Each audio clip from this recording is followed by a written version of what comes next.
ಎದ್ದೇಳು ಮಂಜುನಾಥ ಅಂತ ಏನು ಹಾಡು ಬರ್ತಿತ್ತೋ ಎದ್ದೇಳು ಪರಮೇಶ್ವರ ಅಂತ ಹೇಳುವ ಮಟ್ಟಕ್ಕೆ ಇವತ್ತು ನಾಗರಿಕರು ನಿಂತಿರುವಂಥದ್ದು.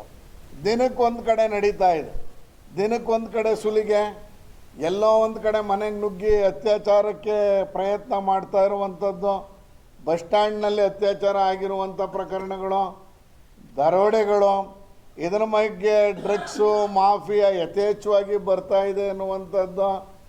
ಅಂದರೆ ಒಟ್ಟು ಕರ್ನಾಟಕದ ಜನಕ್ಕೆ ಒಂದು ನೆಮ್ಮದಿಯ ವಾತಾವರಣವನ್ನು ಗೃಹ ಸಚಿವರಾದಂಥ ಡಾಕ್ಟರ್ ಪರಮೇಶ್ವರ್ ಅವರು ನೀಡಿಲ್ಲ.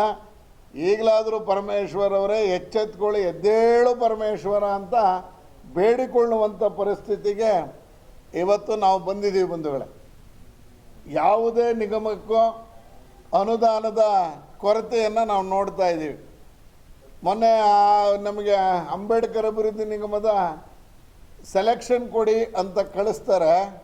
700-800 ಅಪ್ಲಿಕೇಶನ್ ಇರುತ್ತೆ. 3, 4, 5 ಅಪ್ಲಿಕೇಶನನ್ನು ಅದರಲ್ಲಿ ಸ್ವಾವಲಂಬಿ ಸಾರಥಿಯನ್ನು ಯೋಜನೆಗೆ 4 ಮಾತ್ರ ಕೊಡಿ ಅಂತಾರೆ. 700 ಅಪ್ಲಿಕೇಶನ್ ಇದೆ. ಇಲ್ಲ ಆನ್ಲೈನಲ್ಲಿ ಅಪ್ಲಿಕೇಶನ್ ಹಾಕಿದ್ರೆ ಬೆಳಗ್ಗೆಯಿಂದ ಸಂಜೆವರೆಗೆ ಒಂದು 50 ಅಪ್ಲಿಕೇಶನ್ ಆಗ್ತಿದ್ದಂಗೆ ಸೀಲಿಂಗ್ ಲಿಮಿಟ್ ಮಾಡಬೇಕಾಗಿದೆ. ಅದು ಮಾಡೋದಿಲ್ಲ. ಈಗ 700 ಅಪ್ಲಿಕೇಶನಲ್ಲಿ 4 ಸೆಲೆಕ್ಟ್ ಮಾಡೋದು ಅನ್ನುವಂಥದ್ದು ಯಾವುದೇ ಶಾಸಕರಿಗೂ ಅದು ಕಷ್ಟದ ಕೆಲಸನೇ ಇವತ್ತು. ಆ ರೀತಿಯಲ್ಲಿ ಯೋಜನೆಗಳಿಗೆ ಹಣ ಇಲ್ಲ ಅನ್ನುವಂಥದ್ದು ಎಲ್ಲ ಅಭಿವೃದ್ಧಿ ನಿಗಮದಲ್ಲೂ, ಅದರಲ್ಲೂ ಈಗಾಗಲೇ ನಮ್ಮ ಹಿಂದುಳಿದ ವರ್ಗದ ನಾಯಕರುಗಳು ಮಾತಾಡ್ತಿದ್ರು. ಯಾವುದೇ ಹಿಂದುಳಿದ ವರ್ಗದ ಅಭಿವೃದ್ಧಿಗೆ ನಮ್ಮ ಸರ್ಕಾರ ಕೊಟ್ಟಿದ್ದಂಥ ಯೋಜನೆಗೂ ಈಗಿನ ಯೋಜನೆಗೂ ಅಜಗಜಾಂತರ ಇರೋದನ್ನು ನಾವು ಗಮನಿಸ್ತಾ ಇದ್ದೀವಿ. ಒಟ್ಟಾರೆ ಸರ್ಕಾರ ಎಲ್ಲೋ ಒಂದು ಕಡೆ ಇದನ್ನು ಮುಚ್ಕೊಳ್ಳುವಂಥ ಸಂದರ್ಭದಲ್ಲಿ ಬೆಳಗಾಮಲ್ಲಿ 100ನೇ ವರ್ಷದ್ದು ಸಾಧನೆ ಏನೋ ಕಾಂಗ್ರೆಸ್ಸಿನ ಸಮಾವೇಶ ಅಂತ ಮಾಡಿದರು. ಅವತ್ತೇ ಕಾಂಗ್ರೆಸ್ಸಿನ ವಿಸರ್ಜಿಸಬೇಕು ಅಂತ ಹೇಳಿದಂಥ ಏನೋ ಕಾಂಗ್ರೆಸ್ಸಿನ ಯಾರೋ ಕಾಂಗ್ರೆಸ್ಸಿನ ವಕ್ತಾರರು ಹೇಳ್ತಿದ್ರಲ್ಲ, ನಕಲಿ ಮಹಾರಾಜರು ಅಂತ ನಮ್ಮ ಮೇಲೆ ಆರೋಪವನ್ನು ಮಾಡಿದಂಥ ಮೈಸೂರಿನ ಮಹಾರಾಜರನ್ನು ಟೀಕಿಸಿರುವಂಥ ವಕ್ತಾರರಿಗೆ ಅವರಿರೋದ ನಕಲಿ ಕಾಂಗ್ರೆಸ್ ಅಂತ ಗೊತ್ತಿಲ್ಲ. ಅಸಲಿ ಕಾಂಗ್ರೆಸ್ ಇಲ್ಲವೇ ಇಲ್ಲ, ಎಲ್ಲರೂ ಬಿಟ್ಟು ಹೋಗಾಗಿದೆ. ಈಗಿನ ಕಾಂಗ್ರೆಸ್ಸು ಅದು ಆವಾಗಿನ ಕಾಂಗ್ರೆಸ್ ಅಲ್ಲ, ಆಗಿನ ಕಾಂಗ್ರೆಸ್ಸನ್ನು ಏನು ವಿಸರ್ಜಿಸಬೇಕು ಅಂತ ಹೇಳ್ತಾ ಇದ್ದಂಥ ಸಂದರ್ಭದಲ್ಲಿ ನಮ್ಮ ರಾಜ್ಯದ ವಕ್ತಾರ ಅಂತ ಹೇಳಿಕೊಳ್ಳುವಂಥ ಕಾಂಗ್ರೆಸ್ಸಿನ ವಕ್ತಾರರು ಮೈಸೂರನ್ನು, ಮೈಸೂರು ಮಹಾರಾಜರನ್ನು, ಮೈಸೂರು ಮನೆತನವನ್ನು ಅವಹೇಳನ ಮಾಡಿರೋದನ್ನು ಈ ಸಂದರ್ಭದಲ್ಲಿ ನಾನು ಖಂಡಿಸ್ತಾ ಇದ್ದೀನಿ. ಅವರಿಗೆ ಪೂರ್ವಾಪರನೇ ಗೊತ್ತಿಲ್ಲ. ಮೈಸೂರು ಮಹಾರಾಜರು ಅದಕ್ಕೆ ಶಾಪ ಕೊಟ್ಟಿರುವಂಥದ್ದು, ತಲಕಾಡು ಮರಳಾಗಿ ಮಾಲಂಗಿ ಮಡುವಾಗಿ ಮೈಸೂರಿನ ಮಹಾರಾಜರಿಗೆ ಮಕ್ಕಳಾಗದಿರಲಿ ಅಂತ ಶಾಪನೇ ಗೊತ್ತಿಲ್ಲ ಅನ್ನುವಷ್ಟು ಮಟ್ಟಕ್ಕೆ ಒಬ್ಬ ವಕ್ತಾರರು ಮಾತನಾಡಿರುವಂಥದ್ದು. ಈ ರೀತಿಯಲ್ಲಿ ಅರ್ಥ ಇಲ್ಲದೆ ಸಂಬಂಧ ಇಲ್ಲದೆ ಮಾತನಾಡುವಂಥ ಕಾಂಗ್ರೆಸ್ಸಿನ ನಕಲಿ ಸಮಾವೇಶವನ್ನು ನಾವು ಈ ಸಂದರ್ಭದಲ್ಲಿ ನೋಡಿದ್ವಿ. ಯಾವ ಸಾಧನೆ ಆಯಿತು ಗೊತ್ತಿಲ್ಲ. ಅವ್ರು ಯಾರನ್ನು ನಿರೀಕ್ಷೆ ಮಾಡಿಟ್ಕೊಂಡಿದ್ರು ಆ ನಾಯಕರುಗಳು ಇವತ್ತಿನ ಕಾಂಗ್ರೆಸ್ಸಿನ ಸಮಾವೇಶಕ್ಕೂ ಅವ್ರು ಯಾರೂ ಬಂದಿರಲಿಲ್ಲ.